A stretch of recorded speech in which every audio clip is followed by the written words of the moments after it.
우리 같이 이 시간 하나님의 말씀 보겠습니다. 잠시 자리에서 일어나셔서 마태복음 6장 14절로 15절 말씀, 우리 두 절 말씀인데요, 한 목소리로 처음부터 끝까지 같이 한번 읽겠습니다.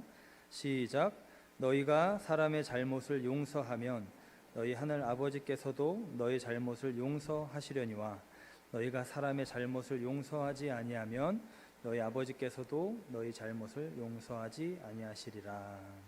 아멘. 네, 하나님의 말씀입니다. 우리 계속 내면 세계의 내용을 보고 있습니다. 네, 잠깐 복습할게요. 내면 세계가 무엇인지, 뭐와 관련되어 있다고 그랬죠? 네, 가치, 나의 추구. 네, 내면 세계가 왜 중요한지. 네, 내면 세계가 잘 되어 있지 않으면 외부 세계를 잘 세워나가도 무너질 수 있다. 속 사람이 든든해야 된다. 그리고 내면 세계 원리가 어떻게 되는지 봤어요. 원리가 어떻게 됐었죠?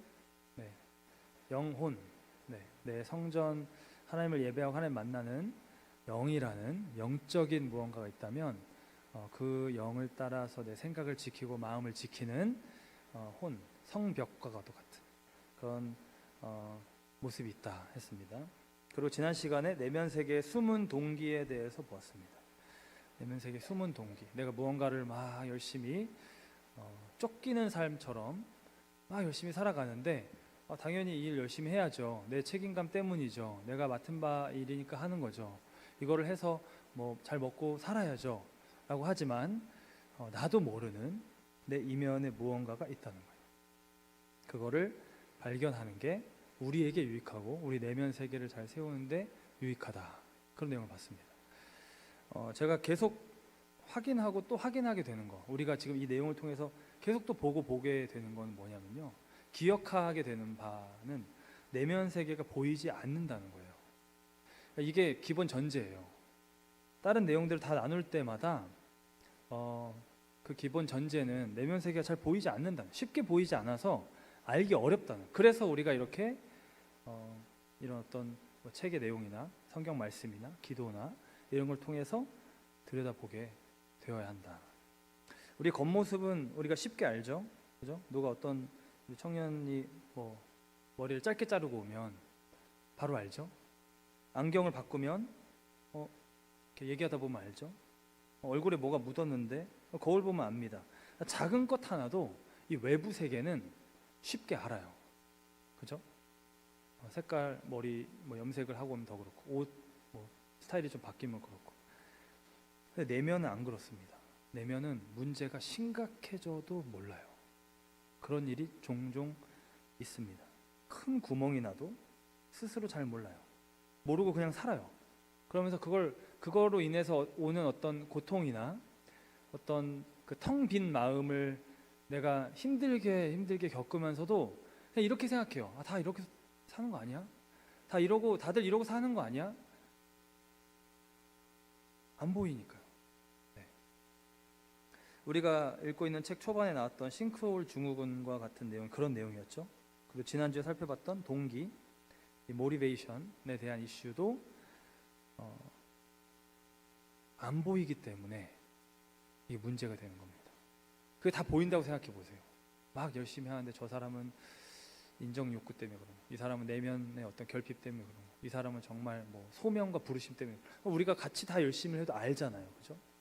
근데 그렇지가 않아요. 그러니까 다 똑같이 열심히 하고 있는 것처럼 보여요. 겉으로는 그렇게 말합니다. 이거 당연히 맞는 거 아니에요? 이렇게 열심히 해야 되는 거 아니에요? 이게 원칙이죠. 이게 룰이죠. 혹은 이렇게 해서 이번에는 이런 상황,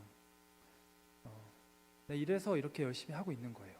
다 맞는 얘기들을 하겠지만 종종 그 속에 숨은 동기가 있다는 거예요.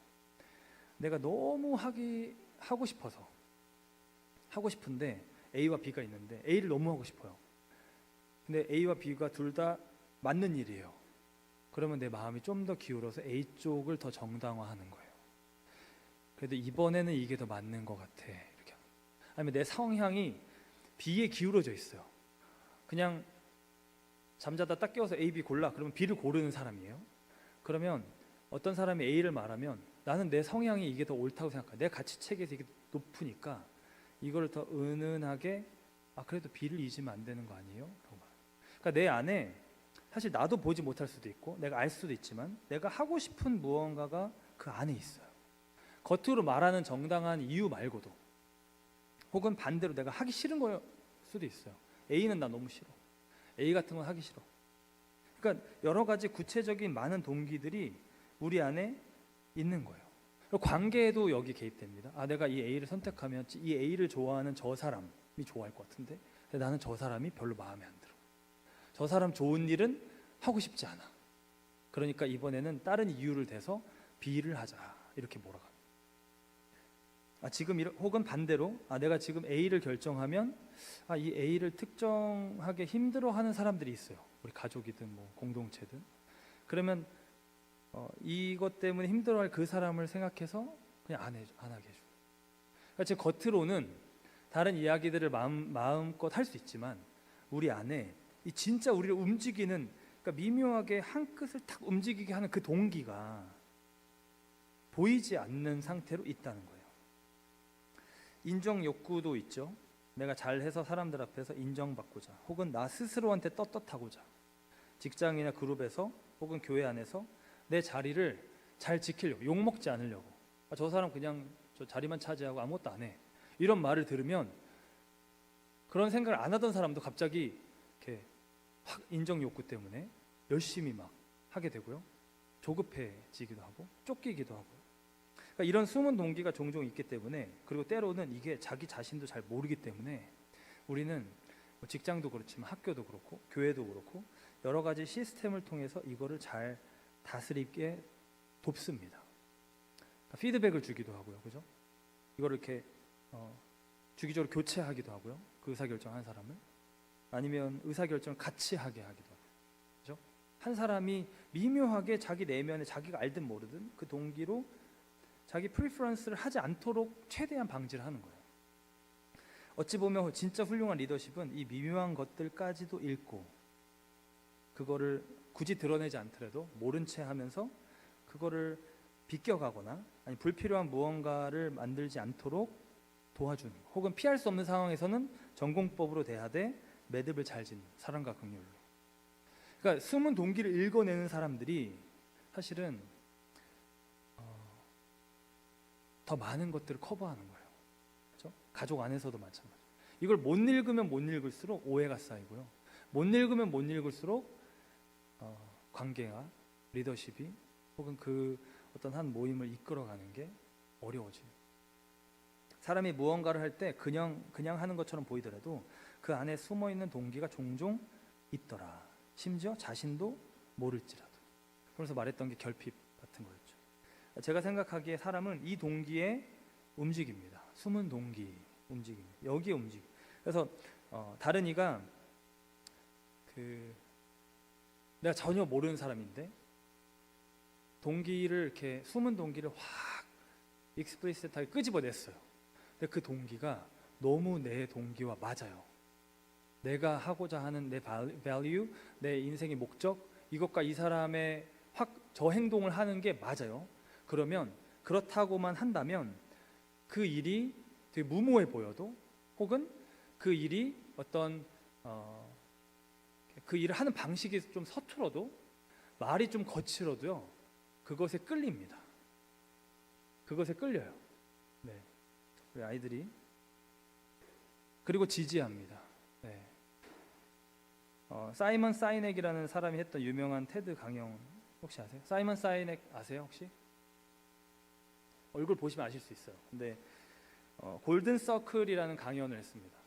이게 이제 그 영상 자체도 한 몇 천만 명이, 2천만 명 넘게 봤고, 그 내용이 계속 재생산돼 가지고 수많은 사람들이 그 내용을 접했는데, 그 서클에 세 개, 이렇게 제가 영혼육 맨날 이렇게 그리듯이 제자훈련 때 세 개의 서클이 있는데, 맨 바깥에 what 있고요, 무엇, what이 있고요, 그 중간에 how가 있고 가장 안에 why가 있어요. why. 이 서클로 이 사람이 설명하는 게 결국 사람은 이 why로 움직인다라는 걸 설명하기 위한 거예요. 동기가 있다. 예를 들어서 이 사람이 뭐라고 말을 하냐면, 보통 마케팅을 하거나 세일즈를 할 때 이 what부터 접근한다. 우리가 컴퓨터를 팔 건데 이 컴퓨터 되게 좋은 컴퓨터다. 이 컴퓨터를 팔 건데 이거는 what 다음에 how they are different. 이게 뭐 이것도 좋고 저것도 좋고 이런 것도 할 수 있고 저런 것도 할 수 있다. 하나 사실래요? 라고 얘기해요. 그러니까 what을 설명해주고 이 뭐 마이크가 있는데 이거는 뭐 다른 거랑 뭐가 다르고 어떤 기능이 좋고 얼마나 좋은지 설명을 하면서 이거 사실래요? 라고 한다는 거예요. 이 why에 대한 대답이 확 전해지지 않는다는 거예요. 그 기업의 가치나 이 물건이 담고 있는 어떤 목적이나 이런 것들이 잘 와닿지 않는다는 거예요. 당신 회사가 왜 존재해야 되는지, 왜 그걸 만들고 팔고 있는지 이게 잘 전달이 안 된다. 근데 혁신적인 기업들, 그런 이노베이티브한 기업들은 이 why를 잘 전달한다는 거예요. 우리가 정말 하고 싶은 거는 모든 면에 있어서 다르게 생각하고 더 사람들의 삶을 풍요롭게 해주는 것을 우린 지향합니다. 그거를 하는 방법이 이렇게 우리가 뭐 시스템 이렇게 만들고 유저 프렌들리하게 만들고 더 심플하게 디자인해서 그렇게 우리는 해보려고 합니다. 그러다가 어떻게 happen to be 컴퓨터를 만들었어요. 사실래요? 이렇게. 그러니까 이게 why가 정확하게 전달되고 how 그다음에 what으로 갈 때 이 내용이 사람들로 하여금 끌려하게 한다는 거예요. 혁신적인 기업들이 이 내용을 했다는 거예요.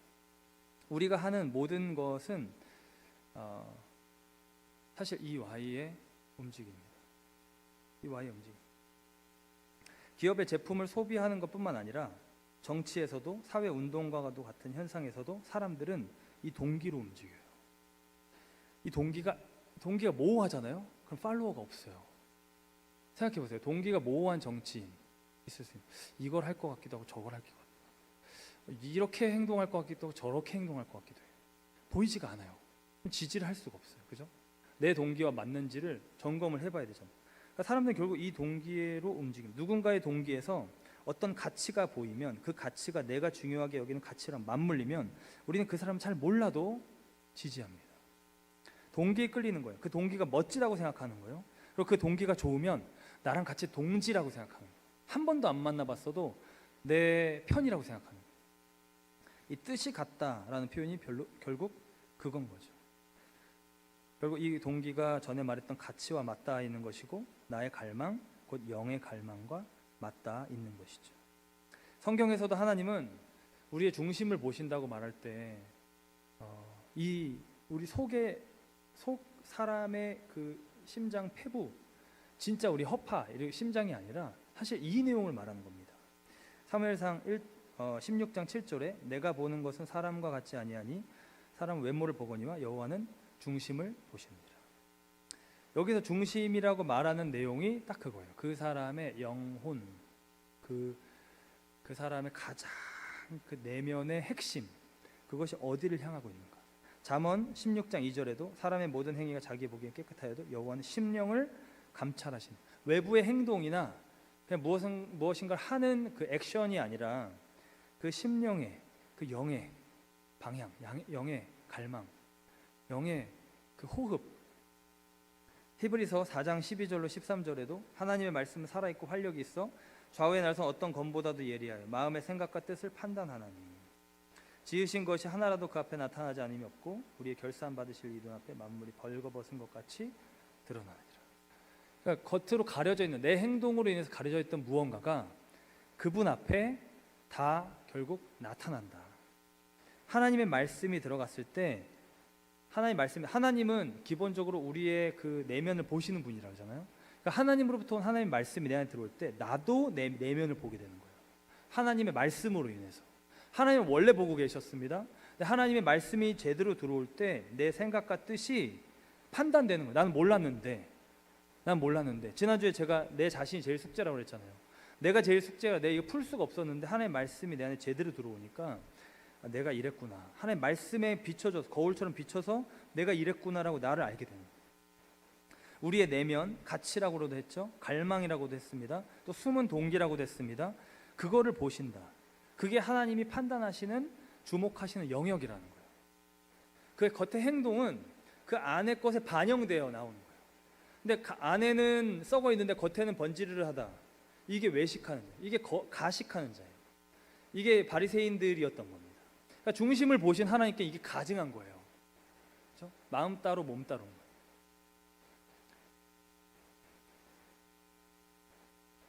이 정도 제가 익스텐디드 리뷰를 하기로 하고, 오늘 읽을 책에서도 지난주에 이어서 이 동기부여에 대해서 말합니다.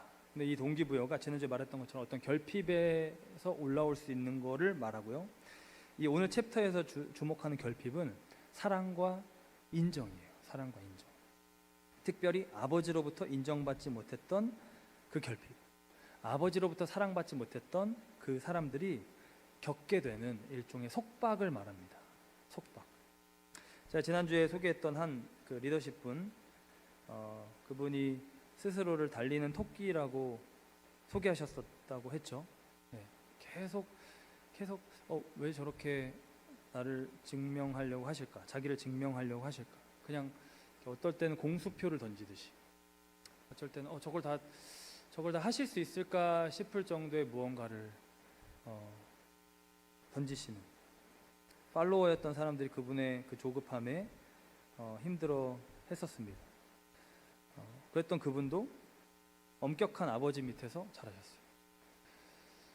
그러니까 제가 지난주에 말했잖아요. 그분을 보면서 저를 봤다.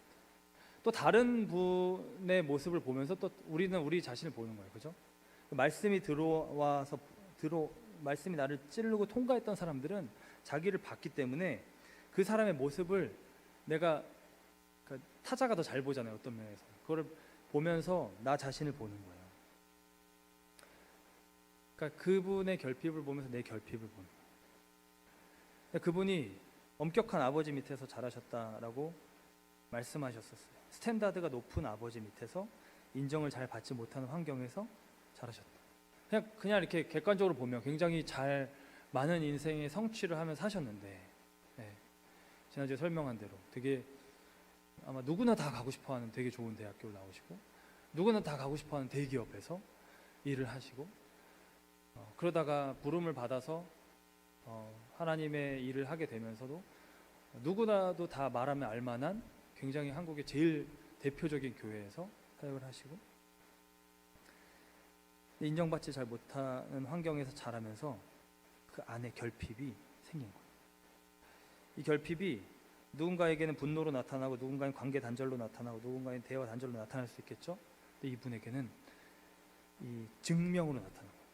인정. 빨리 내가 뭔가를 해서 빨리 이 사람들에게 인정을 받아야 돼. 그래야지 내 마음 편해. 안 그러면 잠을 못 자. 이걸 해야 돼. 이게 중요해. 이걸 하면 사람들이 날 인정해 줄 거야. 사실 나는 이것도 할 수 있고 저것도 할 수 있는데 왜 사람들이 날 몰라주지? 화나, 슬퍼.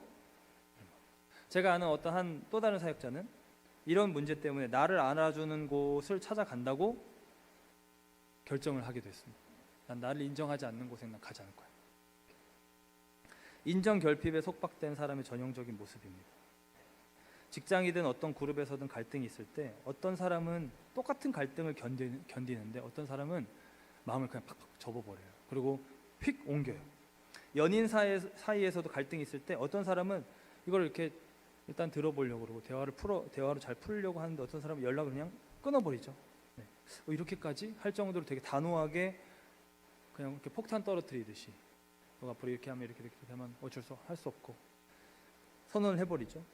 그 안에 여러 가지 이유들이 당연히 있겠지만 보이지 않는 내 내면에서 무슨 일이 일어나고 있는지, 무슨 다이나믹이 어떻게 생겨나가고 있는지, 어떤 패턴으로 움직이고 있는지를 봐야겠죠. 내가 나를 알아야겠죠. 그게 나한테 유익할 겁니다. 그러니까 나를 계속 증명하려고 하는 시도를 하는 사람들은 자신의 가치가 잘 증명되지 않았던 환경에서 살았을 가능성이 높은 거예요.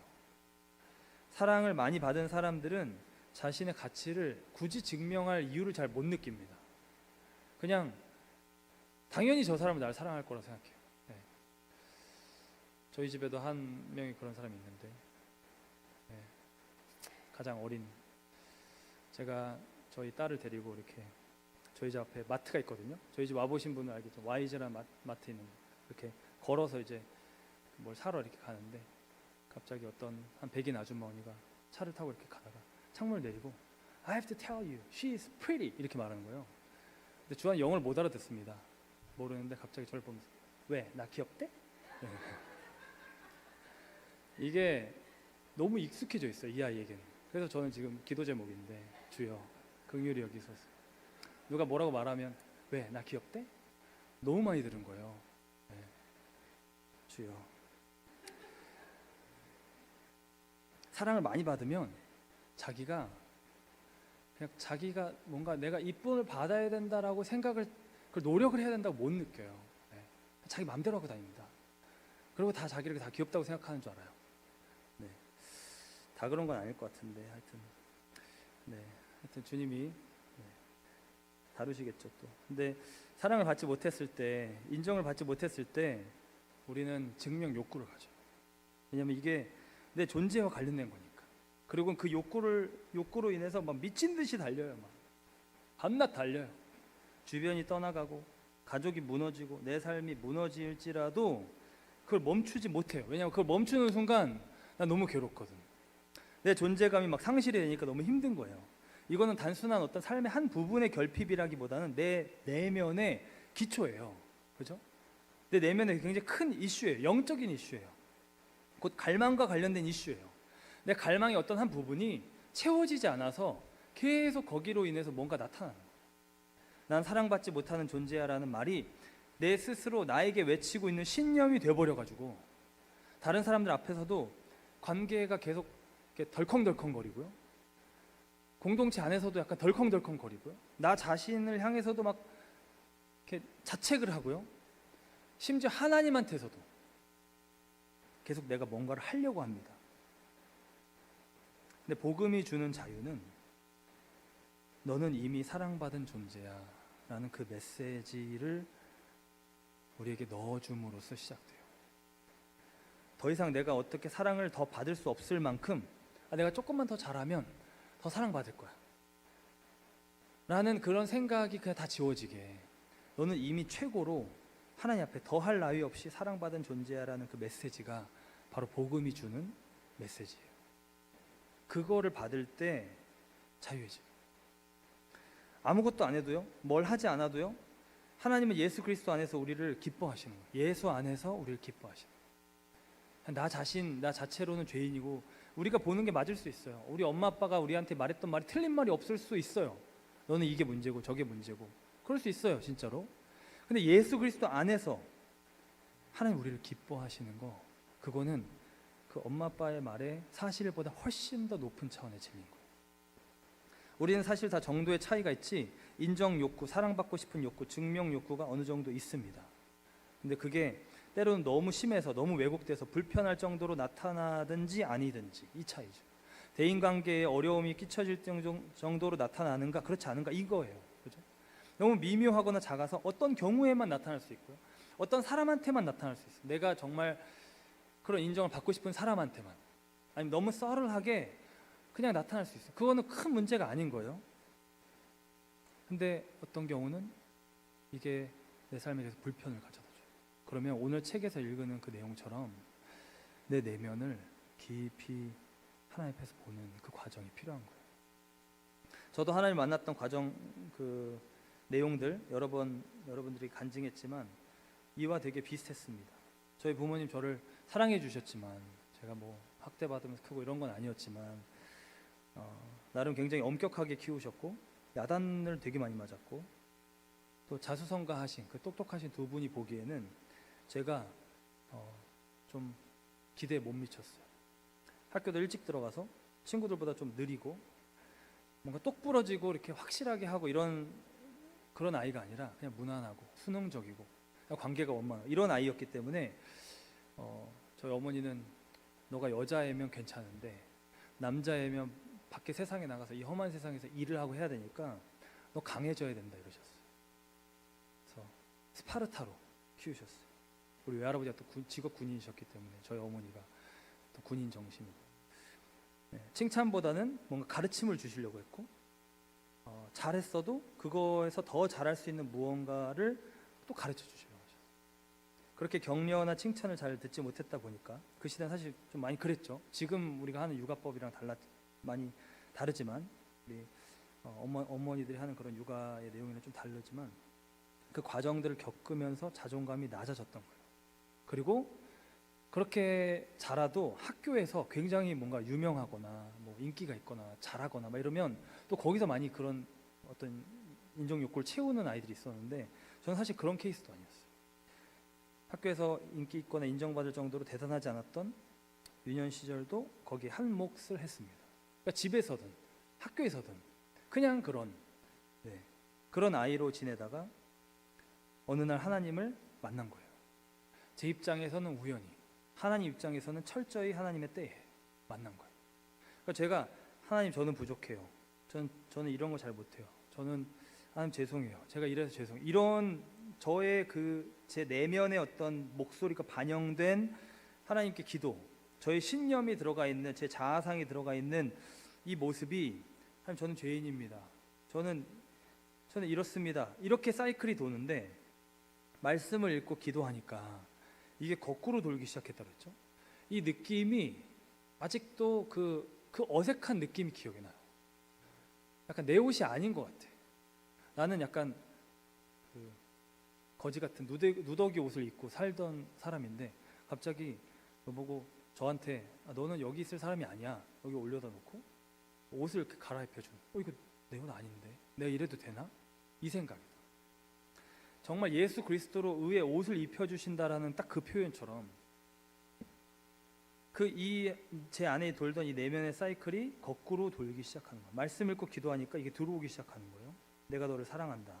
내가 너를 귀히 여긴다. 저의 반응은 그냥 진짜로 의아함, 어리둥절, 당황, 눈물이었어요. 이걸 하나님 번지수 잘못 찾으셨어요. 약간 이런 느낌인데 하나님 저는 그런 존재가 아니에요. 이걸 막는데 안 막아졌다고 그랬죠. 이게 하나님의 말씀이 강력이니까 모든 것을 파하는 강력이니까 이걸 뚫고 들어오니까 관절과 골수를 찔러 쪼개기까지 하니까 내 마음의 생각, 내 안에 있는 이 모든 문제들이 다 드러나는 거예요. 이 말씀 앞에서. 저의 오랜 질문, 이 시간을 거치면서 저의 오랜 질문은 그거였어요. 하나님 왜 저를 이렇게 사랑하세요? 이거였어요. 하나님 사랑하신다는 건 이제 인정합니다. 그걸 받았으니까 알겠어요. 거기에 막 눈물을 쏟고 하는데 하나님 근데 저를 왜 저를 사랑하세요? 왜 저를 이렇게 사랑한다고 말씀하십니까? 왜냐하면 저를 사랑할 만한 요소가 제가 봐도 보이지 않았기 때문에. 바로 이게 복음입니다. 이게. 그래서 이 복음이 제 마음을 뚫고 들어온 이유로는 그 누구한테도 사실 그 무엇도 증명할 필요가 없어진 거예요. 왜냐면 내 안에 있는 그 인정 욕구, 그거는 하나님께 받는 거니까. 하나님께서 그냥 이미 그 잔이 채워져 있으니까 더 줄까요? 아니요, 저는 충분해요. 이렇게 돼요. 네. 그래서 사실 누군가가 이렇게 우리 성도분들이든 우리 청년들도 저한테 좋은 격려의 말, 진짜 과분한 격려의 말을 해줄 때 있는데 저는 그게 어떤 면에서는 안 들으면 지금 사역이 제대로 안 되고 있다라는 생각이 들기 때문에 그거에 대한 acknowledge를 하는 것이지 저 자신을 위해서는 사실 별 필요가 없어요. 그러니까 이렇게 이게 잘 되고 있구나라는 그 반응을 보는 거지 저 자신이 제가 거기서 뭔가를 얻거나 하는 거는 없어진 지 되게 오래된 것 같아요. 하나님한테서 아주 기초적인 인정과 사랑을 용납을 받게 된 거예요. 물론 일상적인 수준에서 뭐 이렇게 뭐 같이 청년들 축구하다 팍 했는데 목사님 멋있는 골이었어 그러면 그냥 그런 거지만 아니 뭘 이렇게 잘 만들었는데 와 이거 누가 만들었어요. 그런 일상적인 수준들은 그냥 이렇게 대화하듯이 있겠지만 그 근원적인 거 있죠. 밑바닥이 뻥 뚫린 것 같은 뭔가는 괜찮은 거예요. 그 구멍이 없어진 거예요 이제.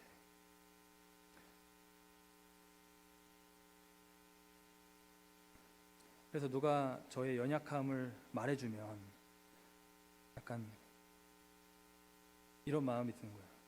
아 맞아요. 그쵸. 근데 사실 그거 말고 이것도 더 잘못해요. 이것도 잘못해요. 그러니까 저의 연약함을 이렇게 공개하는 것이 그렇게 저 자신이 무너진다라는 느낌이 안 받는 거예요. 이게 복음의 실제적인 능력이에요. 자유한 거예요. 뭔가가 계속 저도 과정 중에 있는 거지만 그 지나온 과정을 통해서 온 지금까지의 열매와 결과가 제 안에서 누려지고 있는 거예요. 이게 굉장히 자유합니다. 되게 편해요. 사실 한번 해보세요. 되게 편해요. 네. 제가 why 설명하고 how 설명하고 what 했는데 다가오시나요 좀? 네, 되게 편해요. 이게 정말 복음이 우리 삶에서 주는 그 가치와 의미와 능력이 되게 실제적으로 누려지는 무언가예요. 하나님 만났을 때 오는 변화예요. 다윗 막내 아들이었죠. 이세의 막내 아들, 아빠의 눈에도 들지 못했던 아들이에요. 사무엘이 네 아들 다 불러오라 이세한테 그랬을 때 안 불렀어요. 얘는 빼고. 그러니까 존재감이 없는 거예요. 그죠? 그러니까 인정은 뭐 말할 것도 없죠. 그런 다윗이 하나님 만나서 여호와는 나의 목자시니 내게 부족함이 없으리로다. 아빠한테 아예 그냥 가족 모임에 부르지도 않는 찬밥 신세인데 그 엄청난 결핍과 엄청난 내적인 갈등이 있었을 법한데, 그죠? 아빠는 날 안 사랑하고 형만 사랑해 이럴 법한데 부족함이 없으리로다. 하나님은 우리 내면의 그 깊고도 깊은 결핍과 아픔과 상처를 다 덮으실 수 있습니다. 그리고 우리로 하여금 괜찮게 만드세요. 세상에서 여러 일로 찔리고 다치고 압박을 받을 때 그거를 다 그냥 내가 이거 하나도 없게 해줄게, 철통보안으로 이렇게 해주시는 게 아니라 그거를 괜찮도록, 그걸 견뎌서 이길 수 있도록 우리 안을 그렇게 바꿔서 그렇게 만드세요. 내 안을 채우셔서 나로 하여금 누군가를 채워주거나 누군가를 세워주거나 누군가를 위로하도록 하십니다.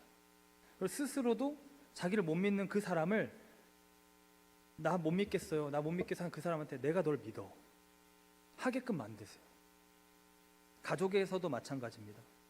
아버지든 어머니든 자신의 그 어린 시절 양육자에게 받지 못했던 그 무언가, 그거를 그냥 불평만 하고 있을 게 아니라, 그렇죠? 불평만 하고 있는 게 우리의 어떤 그 인간의 본연의 죄성의 모습이라면, 그것을 그냥 비난하고 남탓만 하고 증오만 하고 있는 게 그 죄성의 모습이라면, 혹은 자기 연민 그거 하고 다 못 넘어가고 있는 거예요. 난 틀렸어, 난 이미 그때 망쳐졌어, 나는 그때 너무 심각한 데미지를 입었어 하고 있을 게 아니라 그거를 복음을 만나면 그걸 넘어가게 하시는 거예요.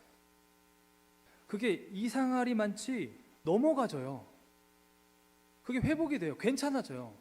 사실 우리 인간의 그 연약함은요, 다 모든 게 완벽해요. 99%가 완벽해도 하나 가지고도 그 사람 무너뜨릴 수 있거든요. 그죠? 하나만 상처를 받아도 그거를 곱씹으면서 내가 이걸 크게 만들 수 있어. 근데 하나님의 능력은 다 모든 게 다 무너져 있는데 그 복음 하나만 들어오면 이거를 다 극복해서 넘어갈 수 있게 해줘요. 내 안을 변화시켜서 다시 나로 하여금 일어서게 하십니다. 그냥 나 몰라, 나 너무 아파, 나 그냥 아무것도 하기 싫어 하고만 있는 게 아니라 내 아픔은 하나님 앞에서 다 치유하게 하시고 도리어 다른 사람의 아픔을 보게 하셔요. 내가 그 사람을 사역하도록 해주는 거예요. 내가 케어해 주는 거예요. 어느 순간 심지어 나를 아프게 했던 그 사람이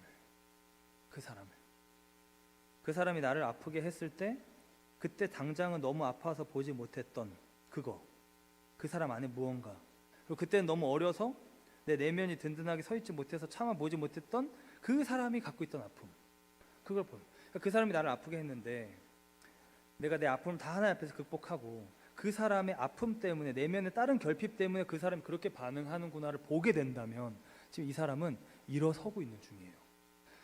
그거를 보고 일어서서 그 사람을 사역을 해주면 이게 이제 완성되는 거예요. 그 사람 자기가 할 일 다 하는 거예요. 이건 하나님 앞에서 절대 안 잊어집니다. 하나님 철저히 복음을 받아서 복음대로 산 거예요. 자신의 존재가 사랑받지 못한 사람은 남을 사랑하지 못합니다. 용서하지도 못합니다.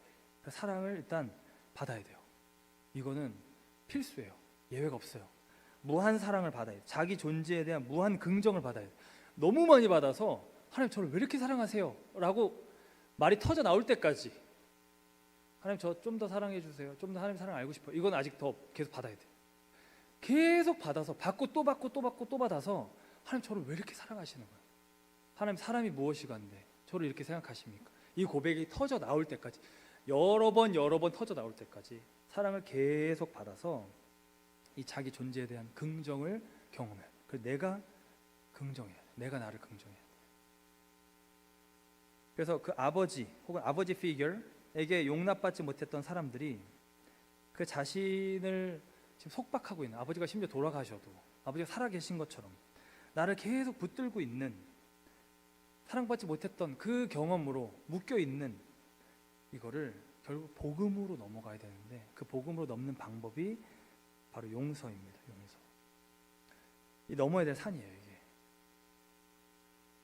이게 지금 제가 계속 내면이 안 보인다고 그랬죠? 목사님 저는 괜찮아요. 저는 다 극복했어요. 아닐 수 있다니까요. 아닐 수 있어요. 그게 어떤 특정 상황과 조건이 맞아 들어가면 그게 팍 드러난다니까요. 직장에서든 뭐 특히 가족 안에서든 자녀를 낳으면 그게 더 드러날 가능성이 높아요. 이게 압박을 받는 그 상황에서 팍 드러나는, 그 용서를 하게 하는 복음, 어설픈 용서 말고 진짜 내 안에서 하나님이 역사하시는 용서를 하게 되는 수준의 그 용서, 그걸 해야 돼요. 그거는 복음 안에서만 벌어지는 일이에요.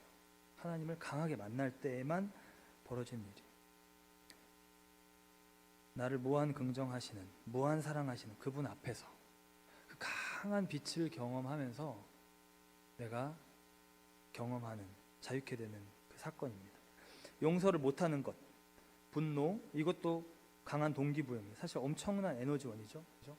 단기간에 뭔가 폭발적인 에너지를 내게 해요. 내가 두고 봐라. 반드시 코를 납작하게 해주겠다. 내가 옳다는 것을 증명하겠다. 뭔가 동기부여가 됩니다.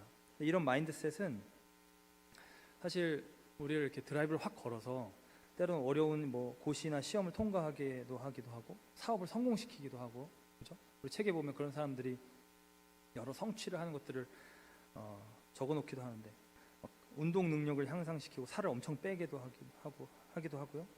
근데 사실 이것들은 불꽃과 같아서 쉽게 꺼져요. 그리고 태우면 안 되는 것을 같이 태우기도 합니다. 내 안에 내 자신의 평안이나 내 건강이나 내 삶의 어떤 중요한 부분들을 이 분노의 에너지를 가지고 이걸 가지고 내가 뭔가 해야겠다 싶으면 이게 나를 같이 태우기도 해요. 의로운 분노를 통해 물론 사회 개혁이나 이런 게 벌어지기도 하지만 이 분노 자체는 우리에게 그리 유익하지 않습니다. 정말 유익한 에너지원은 사랑, 의미, 감사 이런 것들이 합쳐졌을 때 내 삶의 의미나 목적을 깨닫고 그것을 내가 애정하고 내가 정말 하고 싶고 이것을 내가 할 수 있는 상황 가운데 있다는 것을 감사하면서 그걸 해나갈 때 이게 지속적이고 이게 더 힘이 나는 거예요.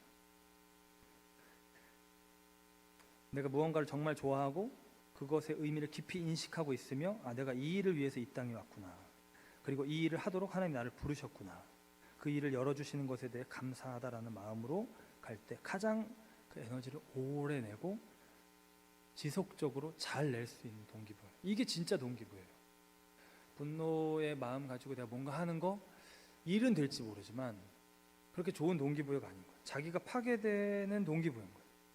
이런 감사, 사랑, 의미 같은 긍정적인 긍정의 동기부여가 있을 때 내가 파괴되지도 않고 내가 행복할 수 있는 겁니다.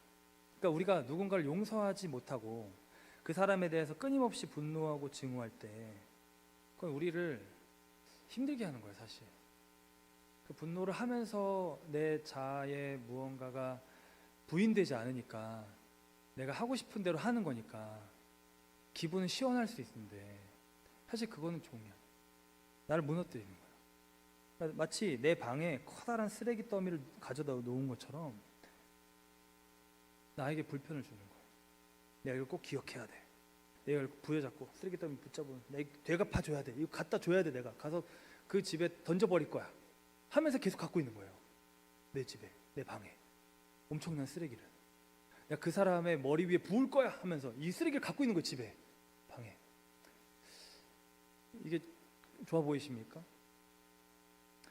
우리가 물론 나이브해서는 안 되겠지만 지혜로워야겠지만 그러려면 그 문제의 일들을 잘 곱씹고 분석하고 또 기억해서 그 일이 다시 반복되지 않도록 해야겠지만 그것이 여전히 내 안에 액티브 운두처럼 살아있는 상처처럼 아물지 않은 상처처럼 남아있게 해서는 안 되는 거예요.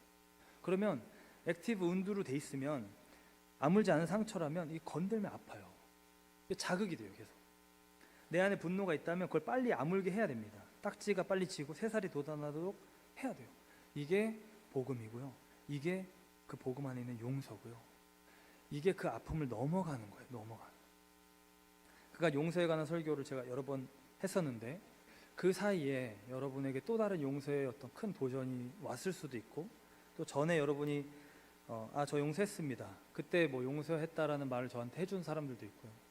이러이러한 일들 제가 용서를 하겠습니다.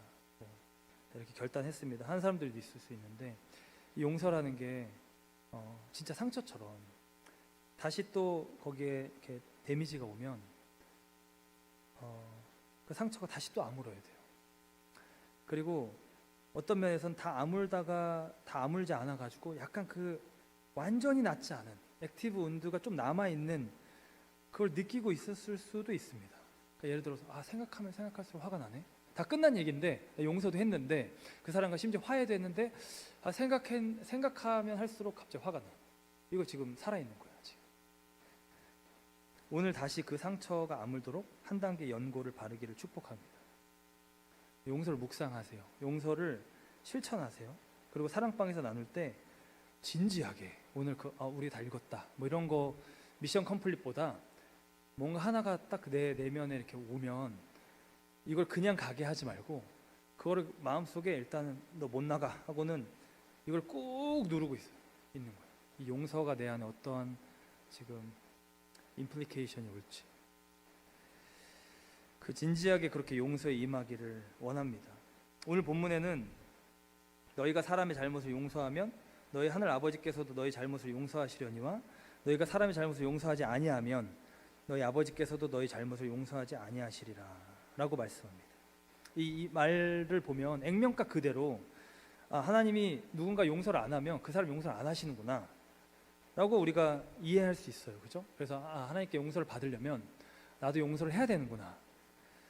이 말 자체가 그러하기 때문에 제가 그 해석을 그냥 여러분한테 잊어버리세요 이렇게 하고 싶은 마음은 전혀 없어요. 그러니까 문자 그대로 우리가 해석하고 트랜슬레이트 해야 되니까요. 근데 사실 이 본문을 통해서 여러 학자들이 결론을 내리는 것은 하나님의 용서와 우리의 용서가 분리된 게 아니다라는 거예요. 우리가 하나님께 용서받는 것이 그러니까 즉 구원 받는 것이 다른 사람을 용서해 줌으로 내가 용서받는 게 아니잖아요. 그죠? 우리의 용서, 우리의 구원은 예수 그리스도를 믿는 믿음으로 받는 것이죠. 그죠? 내가 누구를 용서해서 받는 건 아닙니다. 근데 그럼에도 오늘 본문에서 우리가 확실히 알 수 있는 것은 용서하지 않는 마음을 갖고 있다면 지금 내가 하나님의 용서를 온전히 받지 못한 증거일 수 있다는 거예요. 내가 하나님의 용서를 받았다면 하나님의 용서가 내 안에 들어왔다면 내가 누군가를 용서하게 된다라는 거예요. 그 하나님의 용서를 이해했다면 내가 누군가를 용서하는 마음이 내 안에 없던 그 마음이 올라온다는 거예요. 용서는 구원의 조건이라기보다 구원의 증거라는 거예요. 그러니까 우리가 용서하지 못할 때, 즉 복음과 다른 방향으로 갈 때 그것은 하나님과 관계에 그리 좋지 못하다. 하나님과 관계가 좋은 사인이 아니라는 거예요. 그리고 그 용서하지 못하는 마음, 하나님에게서 용서하는 것이 하나님의 길인데 거기서 벗어나서 가면 갈수록 결국 하나님에게서 벗어나게 되고 우리 스스로를 결국 감옥에 가두는, 결박에, 그 속박에 놓이게 하는 선택들을 하고 있는 거라는 거예요.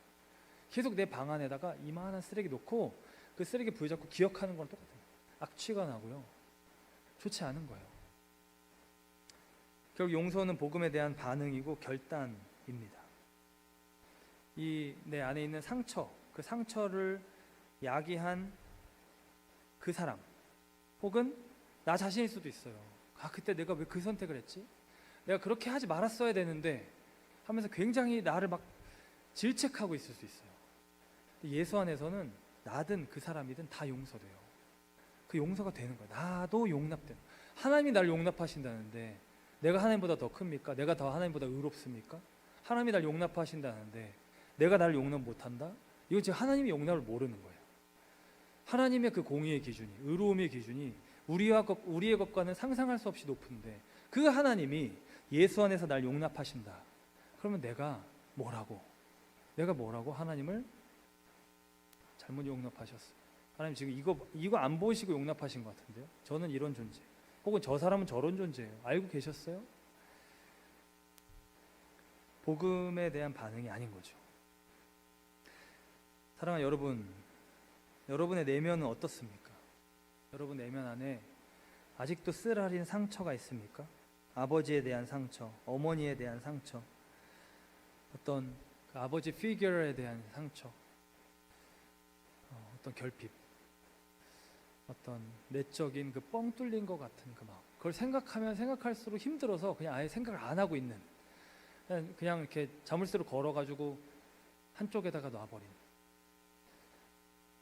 그것을 하나님께 가지고 가야 되는 거예요.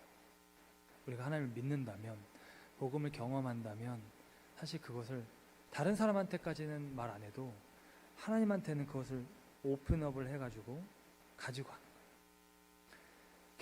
계속 가지고 가는 거예요. 치료가 될 때까지 우리가 병원을 가는 거예요. 그죠? 지금 중환자 누워있는데 디스차르지 하는 거 없잖아요. 그죠? 좀 뭔가 괜찮아, 다시 일어나서 걷고 좀 자기가 혼자 밥 먹고 할 수 있으면 그때 이제 퇴원하는 거잖아요. 치료가 될 때까지 병원 가는 거고요. 치료가 될 때까지 약 바르는 거고요. 치료가 다 끝날 때까지 우리가 그 치료를 받아야 되는 거예요. 하나님께 계속 가지고 가는 거예요. 우리 안에, 내 안에 용서하지 못한 쓰레기 더미와 같은 분노가 있습니까? 쓰디쓴 마음이 있습니까? 그게 뭐 이만한 쓰레기 아니에요. 괜찮아요. 일지라도 요만한 쓰레기라도, 그 쓰레기라도 사실 그 조그만 거 쓰레기 더미 우리 방 안에 놓지 않잖아요. 그죠? 우리에게 좋지 않은 거예요. 작심하고 기도 가운데 내버리세요. 복음으로 그거를 오늘 또 청소하고 내일 또 다시 그 쓰레기에 기어 들어올지라도 오늘 나에게 시키시는 하나님의 그 분깃의 용서를 내 내면의 그 정화 작업으로, 내 내면을 세워가는 그 복음의 작업으로 오늘 하는 거예요. 도저히 못하겠어요. 저한테 그런 거 시키지 마세요. 당연합니다. 네. 여러분이 스스로 하라고 하는 거 아니에요. 복음에 붙으라는 거예요. 복음에 붙으라. 당연해요. 복음으로만 가능해요. 복음으로만. 지금 복음이 내 안에 확 들어오지 않을 때, 복음이 능력이 내 안에서 일어나지 않을 때 내 힘으로 지금 내가 이걸 해볼까? 어려워요. 그 사람에게 마냥 다 덮으라는 것도 아닙니다. 공의가 어그러지면 안 될 겁니다. 순진해서도 안 될 겁니다. 그러나 여러분 마음 자체는 일단 자유해져야 돼요. 그래야 공의를 행하든 뭘 하든 할 수 있습니다. 거기에 계속 묶여있는 것, 속박되어 있는 것은 독이에요. 우리 삶을 묶는, 파괴하는 길입니다. 자유케 되기를 축복합니다. 우리 이 시간 같이 기도하겠습니다.